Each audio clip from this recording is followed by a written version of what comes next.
দর্শক, আপনাদের সবাইকে শুভেচ্ছা, আমন্ত্রণ জানাচ্ছি প্রথম আলোর আজকের বার্তা কক্ষের আয়োজনে। আপনারা এর মধ্যে জেনেছেন, তফসিল ঘোষণার একদিন আগে দুই উপদেষ্টা মাহফুজ আলম এবং আসিফ মাহমুদ পদত্যাগ করেছেন। একই দিনে এনসিপি 125 আসনে প্রার্থী ঘোষণা করেছে। আসিফ মাহমুদ অবশ্য এর মধ্যে বলেছেন তিনি নির্বাচনে অংশগ্রহণ করবেন। এসব নিয়ে আমাদের আজকের বার্তা কক্ষের আয়োজনে আমন্ত্রণ জানিয়েছি শিক্ষক ও গবেষক ডাক্তার জাহিদুর রহমানকে। আর আপনাদের সঙ্গে থাকছি আমি শামসুজ্জোহা।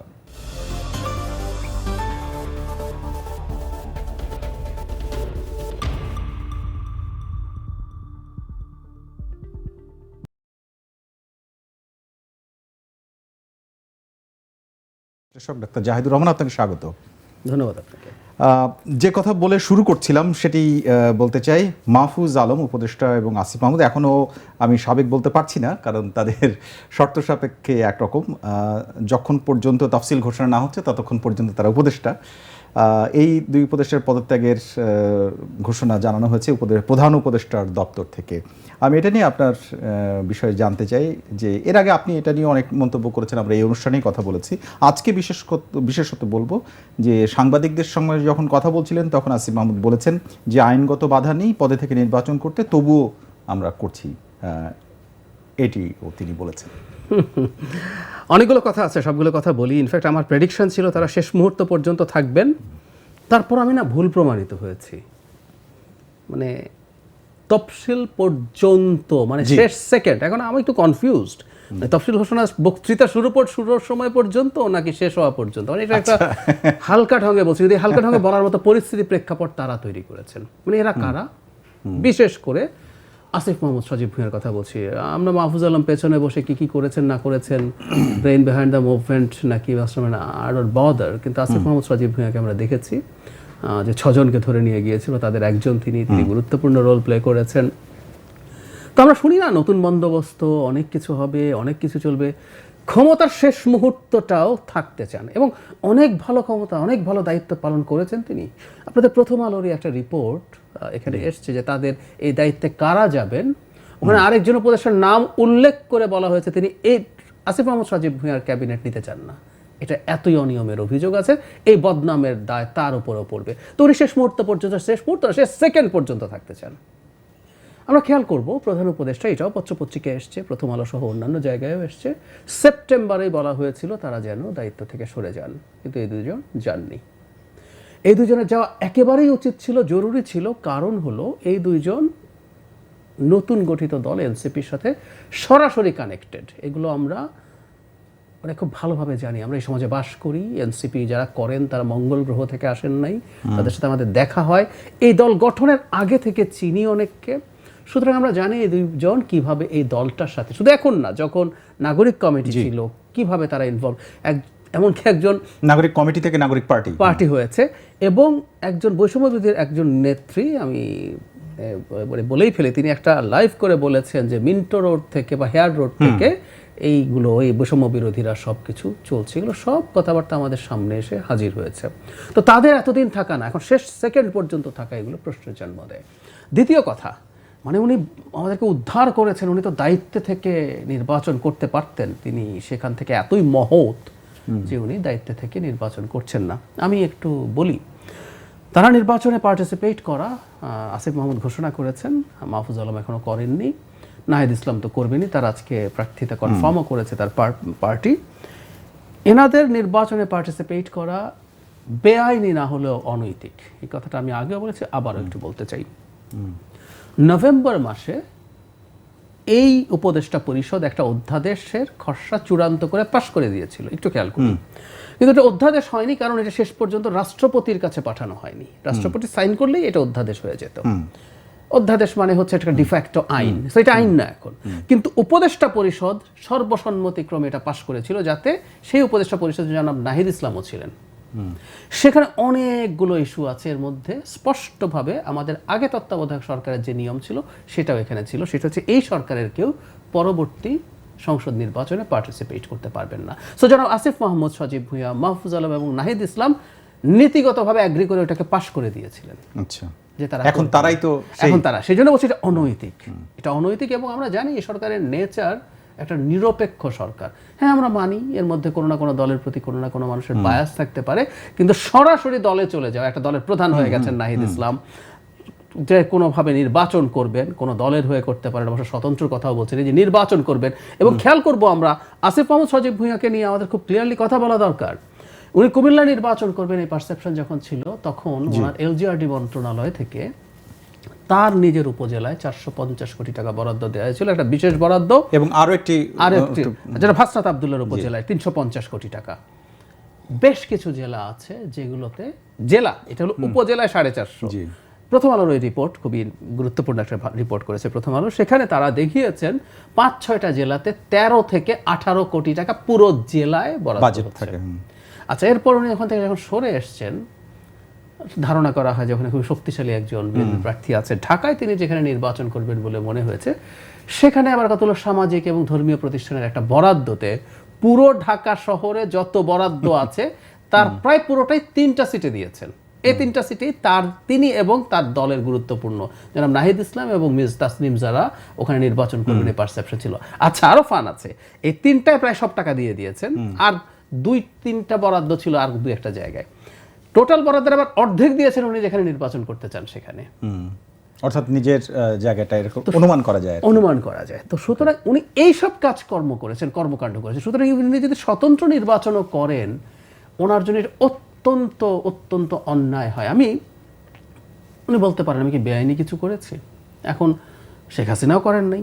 শেখ হাসিনা সম্পর্কে 2018-19 আমরা এটা নিয়ে প্রচুর কথা বলেছি, এবং এটা বলতে গিয়ে অনেক ঝামেলা হয়েছে। সেটা হচ্ছে এইরকম, একটা সংস্থা গবেষণা করে দেখিয়েছিল 2018-19 সালের দিকেই বাংলাদেশের যে বার্ষিক উন্নয়ন কর্মসূচি আছে এডিপি, সেটার ক্ষেত্রে সর্বোচ্চ বরাদ্দ ঢাকায়, দ্বিতীয় সর্বোচ্চ চিটাগং জেলায়, তৃতীয় সর্বোচ্চ হচ্ছে গোপালগঞ্জ জেলায়। এবং মজার ব্যাপার, গোপালগঞ্জ জেলার বরাদ্দের পরিমাণ রংপুর পুরো বিভাগের 1.5 গুণের বেশি, প্রায় দ্বিগুণ। রংপুর বিভাগে 8টা জেলা, এবং একটা তথ্য দিয়ে রাখা দরকার, বাংলাদেশের সবচেয়ে দরিদ্র 10টা জেলার 6টাই হচ্ছে রংপুরে।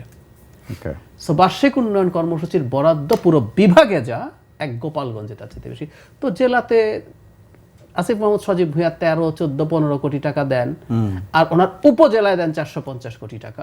সো এই জিনিসগুলো না তাদের কাছ থেকে আমরা এক্সপেক্ট করি নাই, এবং অত্যন্ত মারাত্মকভাবে তিনি আমাদেরকে হতাশ করেছেন। একই রকম হয়ে যায় কিনা। একটু আমরা মাহফুজ আলমের প্রসঙ্গ থেকে ঘুরে আসতে চাই।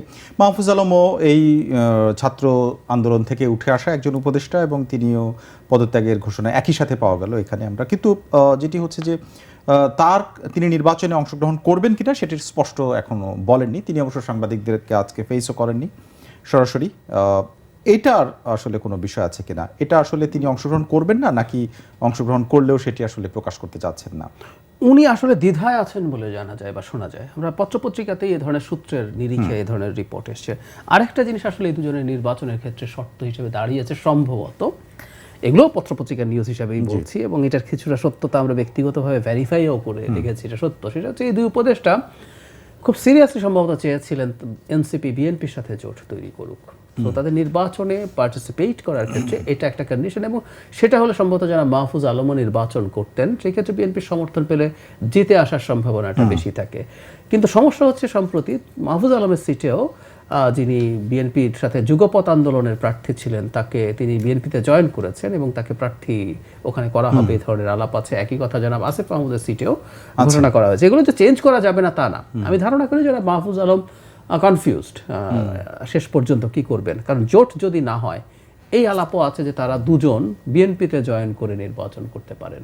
এখন কনফিউজড মানে কি, যে বিএনপি যেমন এখনো কিছু কিছু সিটে তাদের প্রার্থী ঘোষণা করেনি, সেরকম কোন সিটে তাদেরকে অ্যাকোমোডেট করবেন কিনা, নাকি এগুলোই পরিবর্তন করবেন? এবং আমি একটু খোলাখুলি বলি, ধরুন ওনাদের যে ইমেজ আছে, তারপর একটা ইলুশন তৈরি করছেন। ভুল কোন জায়গায় সেটা বলি। এই মুভমেন্টে তারা সামনের সারিতে ছিলেন। আমি কখনো তাদের নেতৃত্বে এই মুভমেন্ট হয়েছে কথাটা বলি না, আজ পর্যন্ত একবার বলিনি, কনসিয়াসলি বলি। তারা সামনে ছিলেন, তারা আহ্বানগুলো জানিয়েছেন। এটা একটা জনগণের একদম একটা কোর গণ অভ্যুত্থান।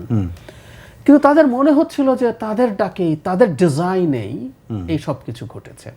ফলে মানুষের মধ্যে একটা ইলুশন তারা তৈরি করেছেন, মাঝে মাঝে কটাক্ষ করেছেন দেখবেন বিভিন্ন বড় বড় রাজনৈতিক দলকে, আপনারা তো এতদিন পারেন নাই, আমরা তো পেরেছি, বিএনপিকেই বলা হচ্ছে বলা হয়েছে। এখন তারা যদি নির্বাচন করতে আসেন এবং ডিজাস্টার্স ফল করেন, এই যে এতদিন ধরে এত কথাবার্তা বললেন, এগুলো কিন্তু তাদের ভবিষ্যৎ রাজনৈতিক ক্যারিয়ারকে ঝুঁকির মুখে ফেলে দেবে। সেজন্য আমি ধারণা করি যারা মাহফুজ আলম সম্পর্কে বলবো, তাকে আমরা দেখেছি মাঝে মাঝে হুটহাট কিছু ফেসবুক স্ট্যাটাস দিয়ে মুছে টুচে ফেললেও মোটা দাগে ওনার মাথা তুলনামূলকভাবে একটু শান্ত, এবং উনি এই ব্যাপারগুলো হয়তো বিচার বিবেচনা করে দেখছেন। নাকি এরকম হতে পারে যে তিনি আসলে যদি বিএনপির কাছ থেকে আস্থা না পায় কথায়, বা তাহলে হয়তো আমি ধারণা করি করবেন না, আস্থা না পেলে না করবেন। কারণ হচ্ছে ফ্র্যাঙ্কলি স্পিকিং এনসিপির এনারা কত ভোট পাবেন আসলে। আমি মাহফুজ আলমকে সরিয়ে রাখি, আমি আসিফ মাহমুদ তো in fact is a liability now it is, কারণ কতটুকু সত্য মিথ্যা সরিয়ে রাখি, তার একটার পর একটা এত অনিয়ম হয়েছে, এবং তার এপিএস দুর্নীতির জন্য তার চাকরি গেছে, দুদক অনুসন্ধান করছে। একটা মন্ত্রীর এপিএস খারাপ, মন্ত্রী ভালো, এটা বিবেচনা করা কঠিন। সেই হিসাবে গেলে আসলে আগের সরকার পর্যন্ত চলে যেতে হয়। কিন্তু এই জন্য বলছি আমি একদম, এই জন্য আমি বলছি ইভেন নাহিদ ইসলাম এই মানুষটা সম্পর্কে যদি বলি, আমি প্রায় বলি যে আমাদের গণ অভ্যুত্থানের তো পোস্টার বয় হচ্ছে নাহিদ ইসলাম। উনি যেভাবে এখানে ছিলেন সামনে, উনি যেভাবে টর্চার্ড হয়েছেন, ওনার সে জখম হওয়া শরীর, উনি ফিরে আসা, ওনাকে দেখে আমাদের সাহস পাওয়া, এবং উনি যতদিন পর্যন্ত উপদেষ্টা ছিলেন বা এখনো বেফাস কথা খুব কম বলেন, ওনার কিন্তু বয়সের তুলনায় আমি মনে করি একটা বেটার ম্যাচিউরিটি আছে। কিন্তু নাহিদ ইসলামও কি খুব ভালো কিছু করবেন না, এটাই বাস্তবতা।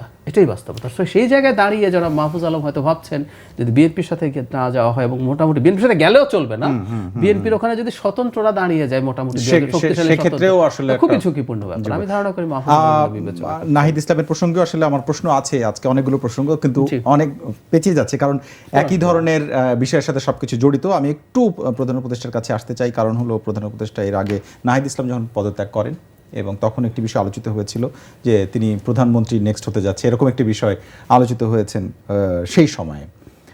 সেটা ফেব্রুয়ারির কথা। তারপরে তিনি দল ঘোষণা করেছেন, সেটি এনসিপি। এবারে যে কথাগুলো বলা হয়েছে, তাদেরকেও দুজনকে তারা একসাথে অনেকদিন কাজ করেছেন, এবং এর মধ্যে বলা হয়েছে আগামীতে বৃহত্তর পরিমণ্ডলে তোমরা আরও বড় অবদান রাখবে।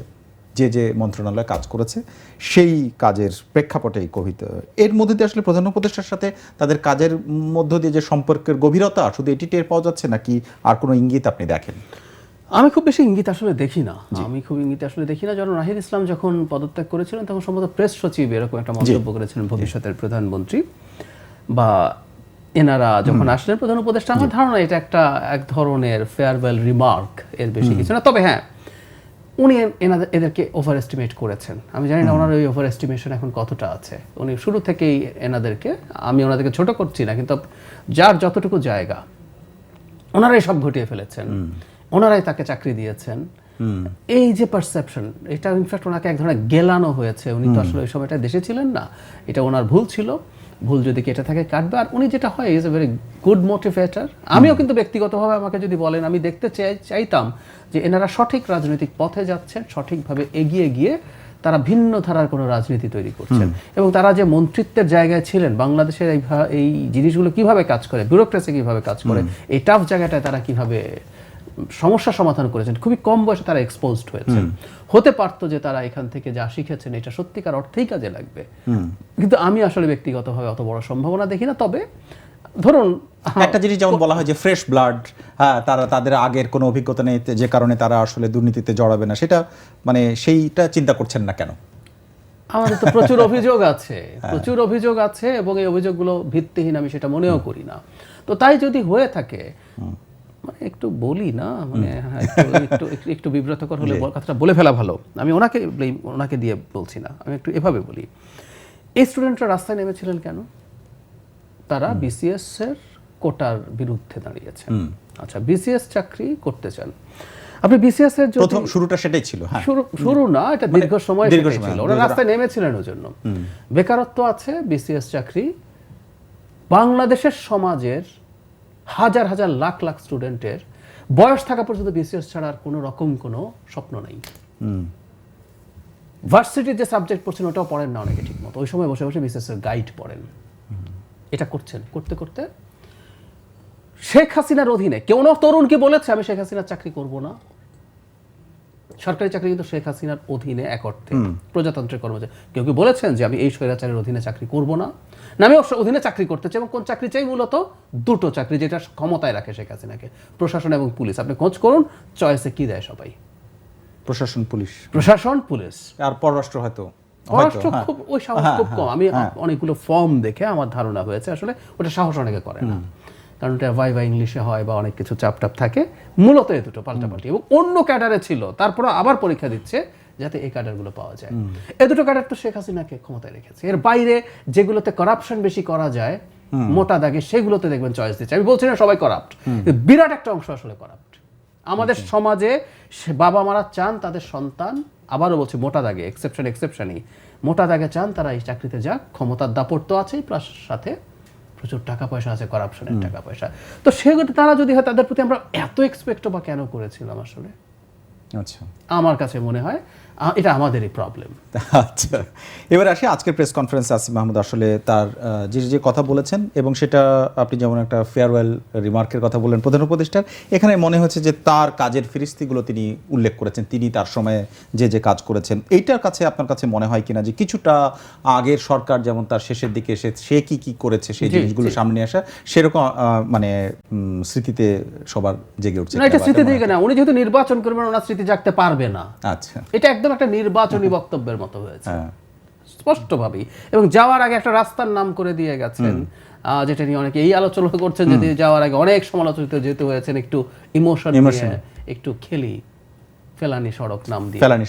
তো এই জিনিসগুলো জাস্ট পলিটিক্স করছেন উনি, এবং এটা কোনোভাবেই সঠিক হয়নি। বাংলাদেশে এই সরকারের আমলে ছাত্রদের অধীনের কোনো মন্ত্রণালয় কোনো সিগনিফিক্যান্ট কোনো কাজ করেনি। যে সমস্ত কাজের কথা উল্লেখ করেছে তার মধ্যে দু একটা যদি আমি আপনাকে স্মরণ করি, যেমন রাস্তার সৌন্দর্য বর্ধন, তারপরে বিশেষ করে নাম ফলক, অনেক নাম ফলক পরিবর্তন। এটা তো আমরা আগে আওয়ামী লীগ আসলে বিএনপির সব নামগুলো পরিবর্তন করতে দেখেছি, বিএনপি আসলে আওয়ামী লীগের সব নাম ফলক পরিবর্তন একটা রুটিন ওয়ার্কের মতো, যদি নতুন গভর্নমেন্ট আসে, আর যদি না আসে তাহলে সেটা নিয়ে কথা হয় না। তো এইটা আসলে একটা বিপ্লব পরবর্তী বলেন কিংবা একটা আন্দোলন পরবর্তী সরকারের কাজ কিনা? একেবারেই না। এই জন্য বলছি আমি তথ্য মন্ত্রণালয়, ওনার মন্ত্রণালয়, আপনি একটু মনে স্মরণ করুন তো যে খুবই গ্রাউন্ড ব্রেকিং কোনো কাজ হয়েছে? আমি পাই না। আমি এই সরকারেরই তেমন কোনো গ্রাউন্ড ব্রেকিং কাজ পাই না। দরকার নেই এই সরকারকে আমরা আসলে এত গ্রাউন্ড ব্রেকিং কিছু করবে সেটা চাইও নি, কিন্তু এই যে ক্লেম করার প্রবণতা, মানে উনি বলছেন নাম ফলক পরিবর্তন করবে, এটা বলছেন উনি, বলছেন মানে এটা কাজের তালিকার মধ্যে, তার মানে তালিকার অবস্থা কতটাই খারাপ যে আপনাকে এই জিনিসগুলো তালিকার মধ্যে ঢোকাতে হচ্ছে। একেবারেই না, আমরা আসলেই কিছু পাই নাই কোনো রকম ভাবে, বরং উনি দায়িত্বে থাকাকালীন সময় কতগুলো অনাবশ্যক বিতর্কে জড়িত হয়েছেন। বিশেষ করে দক্ষিণের মেয়র নিয়ে তিনি দীর্ঘ সময় বিতর্কে জড়িয়েছেন, এটা খুবই সিগনিফিক্যান্ট, এবং আমি মনে করি একটা অপ্রয়োজনীয় বিতর্ক তিনি তৈরি করেছিলেন, তিনি তার ক্ষমতা প্রদর্শন করতে গিয়ে। আচ্ছা, এখানে একটা প্রশ্ন তৈরি হয় যে বিএনপির কাছে সাথে তার একটা বনিবনা হতে যাচ্ছে বা আলোচনা ছিল, যেটা নিয়ে ঢাকা 10 আসন আলোচনার সামনে এসেছে। ঢাকার মধ্যেই নির্বাচন করবেন, কিন্তু ঢাকারই আরেকজন বিএনপির নেতা ইশরাক হোসেনের সাথে তার যে দ্বন্দ্ব, এবং সেটা শুধু প্রকাশ্যে আসা না, তীব্রভাবে এসেছিল, আন্দোলন হলো লাগাতার। সেটা আসলে বিএনপি ভুলে গেছে কিনা বা ভুলে যাবে কিনা, বা এটা আসলে পরিণতি? রাজনীতিতে আসলে এতটা ইগো থাকে না, রাখতে হয় না। আচ্ছা, বড় দল যেগুলো, এটা ফ্যাক্ট। আমি প্রায় বলি পরাশক্তির ক্ষেত্রে গ্লোবালি বড় পরাশক্তি ইগো রাখে না। চায়না শেখ হাসিনাকে 18 সালে চায়নার দূত এসছে স্বর্ণার নৌকা নিয়ে শেখ হাসিনাকে গ্রিট করতে, চায়নার রাষ্ট্রদূত বাংলাদেশের জয় বাংলা বলে তার বক্তব্য শেষ করেছেন। এই অভিজ্ঞতা আমরা দেখেছি। সেই চায়না শেখ হাসিনার পতনের সাথে সাথে অন্য যারা এখন মাঠে আছে সবার সাথে খাতির করছে। ইন্ডিয়া রাদার আমাদের ব্যক্তিগতভাবে আমাদের ছোটবেলায় ইগো দেখাতাম না, আড়ি নিয়েছি। ভারতের আচরণ কিন্তু পরাশক্তির মতো না। চায়না যা করছে পরাশক্তি এভাবে কাজ করে। হয়তো আপনার ভেতরে চয়েস আছে, ইচ্ছে আছে, কিন্তু আপনি সবার সাথে কাজ করবেন, আপনার নেগেটিভিটি আছে। সো বিএনপি যেটা করছে, হ্যাঁ, এই দুজন ব্যক্তির মধ্যে, কারণ দুজনেই জনাব ইশরাকও বেশ তরুণ, তাদের মধ্যে হয়তো এটা কন্টিনিউ করতে পারে, কিন্তু দল তার জায়গা থেকে কি হিসাব, দলের হিসাবটা আলাদা হতে পারে, এবং দল এই সিদ্ধান্ত নেওয়াটা পজিটিভ। যদিও জনাব আসিফ মাহমুদকে দলে নিয়ে নির্বাচন করা আমার কাছে মোটেও ব্রিলিয়ান্ট ডিসিশন মনে হয় না, ভুল সিদ্ধান্ত মনে হয়। এটা আপনি বিএনপির দিক থেকে বলছেন, কিন্তু এনসিপির দিক থেকে যেমন অনেকে এনসিপির 2 উপদেষ্টা হিসেবে স্লিপ অফ টাং হিসেবে বলে ফেলে, কিন্তু তারা তো এখন পর্যন্ত আমরা জানি না এনসিপিতে অংশগ্রহণ করবেন, মানে জয়েন করবেন কিনা। যদিও আপনি এই অনুষ্ঠানে এর আগে বলেছেন যে তাদের অংশগ্রহণের ধরনটা কীরকম। আমার প্রশ্ন হচ্ছে যে দিনটায় দুজন পদত্যাগ করলেন সেই একই দিন আমরা দেখলাম এনসিপির পক্ষ থেকে 125 জনের একটা তালিকা দেওয়া হলো যারা নমিনেশন হিসেবে তাদের নাম ঘোষণা করা হলো। এখন এই দুই নেতা কেন এনসিপিতে নয় এবং এই আলোচনাটা কেন কম, বিএনপি কেন্দ্রিক কেন বেশি? যেমন আপনার কথাতেও আজকে বিএনপির কথা কয়েকবার আসলো, কেন নয় এনসিপি? মানে ক্ষমতায় যারা ছিলেন তারা কোনো না কোনো ফর্মে ক্ষমতা রাখতে চান, এটা অ্যাটলিস্ট এমপি হয়ে। আগে তারা মন্ত্রী ছিলেন, এখন এমপি, এবং বিএনপির সাথে হয়তো ইভেন বার্গেইনও করছেন মন্ত্রী হওয়া যাবে কিনা এই ধরনের। আমরা আগে শুনেছি যে এনসিপি তাদের পত্রপত্রিকাতেই এসছে, আপনাদের পত্রিকাও রিপোর্ট করেছে যে তারা এতগুলো সিট চায়, এতজন মন্ত্রী চায়। এখন মন্ত্রিত্বের জায়গায় থাকা, এখন নিদেন পক্ষে তারা যেন এমপি থাকতে পারেন, তাদের এই চেষ্টাটা এনাদের মধ্যে প্রবল। কারণ ক্ষমতায় ফর্মালি কোনো না কোনো, আমি একটু বলি, এনসিপির কিন্তু অনেকেই ইনফর্মালি নানা ক্ষমতা চর্চা করতে পেরেছে, কিন্তু এই দুজন তো ফর্মালি ক্ষমতায় ছিলেন। সেই কারণে তারা অ্যাট এনি কস্ট, যখন এনসিপি যদি আলাদা জোট হিসেবে নির্বাচন করে, তাদের একটা জোট হয়েছে 3টা দলের, তাদের ফল ভালো কিছু হবে না, এটা আমি কনফিডেন্টলি বলতে পারি। বিএনপি স্বতন্ত্রদের সাথেও, মানে বিএনপি ধানের শীষ থাকলে তো কথাই নাই, ইভেন তারা বিএনপি যদি ক্যান্ডিডেট না দিয়ে সমঝোতাও করে, স্টিল স্বতন্ত্র যদি বিএনপি না সামলাতে পারে ঠিকমতো, তাদের কাছেই হেরে যেতে পারে। সেই জায়গায় আসলে এনসিপি যে জোট হয়েছে, আমি আমার প্রেডিকশন বলি, তারা যদি ইন্ডিপেন্ডেন্ট ইলেকশন করেন একজনও জিতবেন। এনসিপি জোটের মধ্যে 3টি দল আছে, আপনি জানেন, এনসিপি, এবি পার্টি এবং রাষ্ট্র সংস্কার আন্দোলন, এই 3টি দল।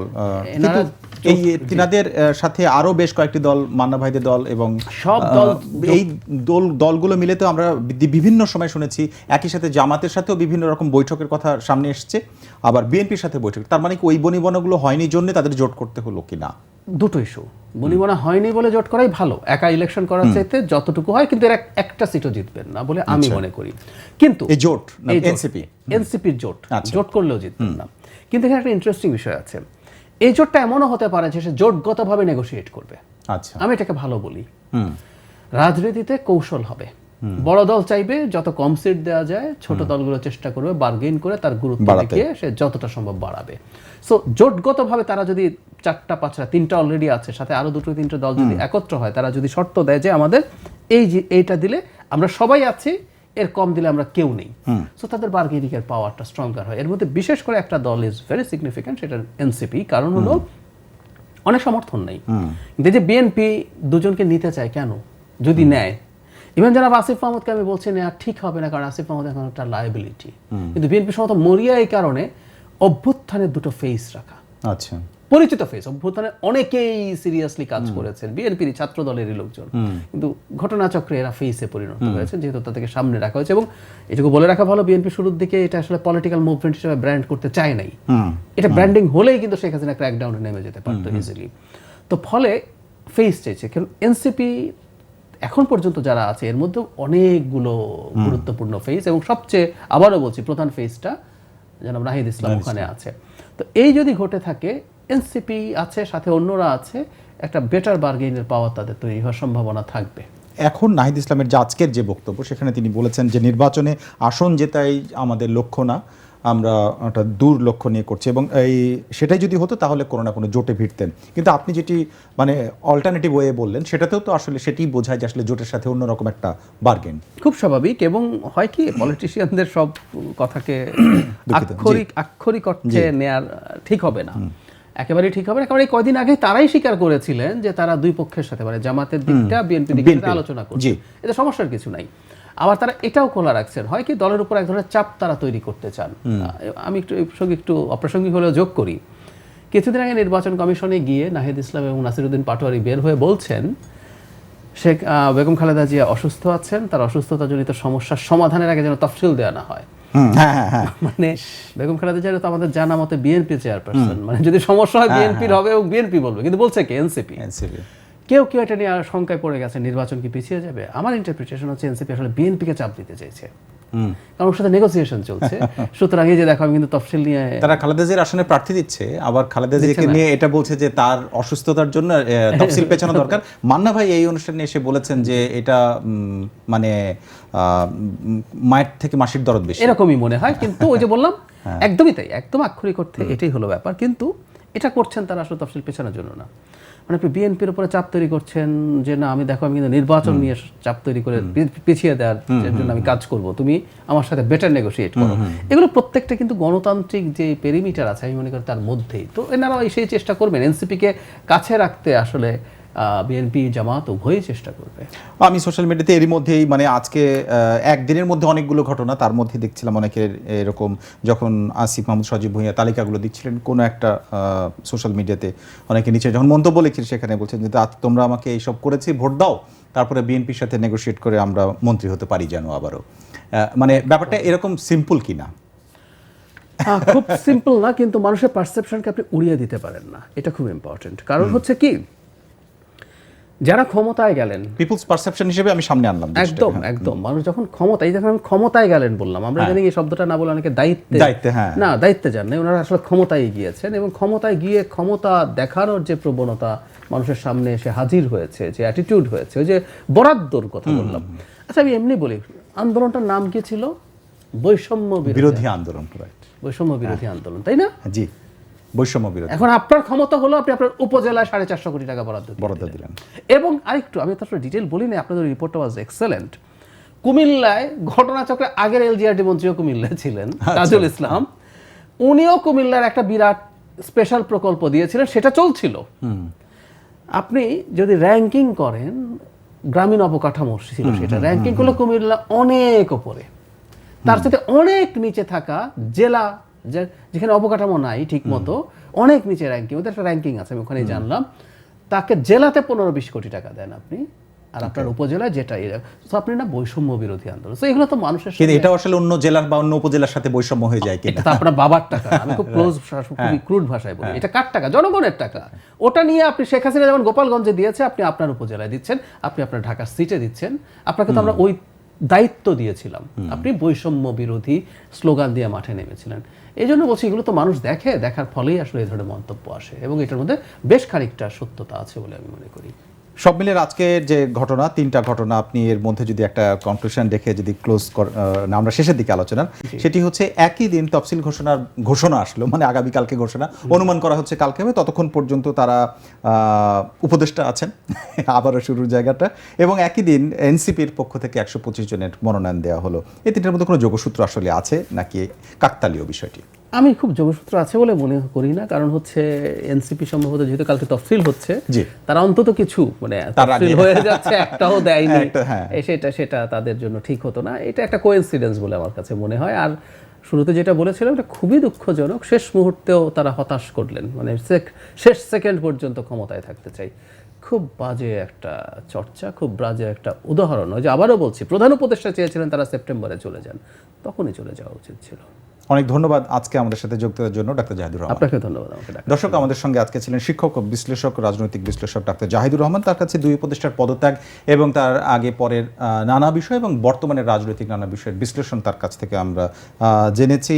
রাজনৈতিক এরকম আপডেট খবর এবং বিশ্লেষণ জানতে আমাদের সঙ্গে থাকুন। প্রথম আলোর এই আয়োজন বার্তাকক্ষ দেখুন বৃহস্পতিবার পর্যন্ত, রোববার থেকে শুরু হয় এই অনুষ্ঠান। দেখুন prothomalo.com, প্রথম আলোর ইউটিউব, ফেসবুক সহ সোশ্যাল মিডিয়া প্ল্যাটফর্মগুলোতে। আর যারা সঙ্গে ছিলেন সবাইকে ধন্যবাদ।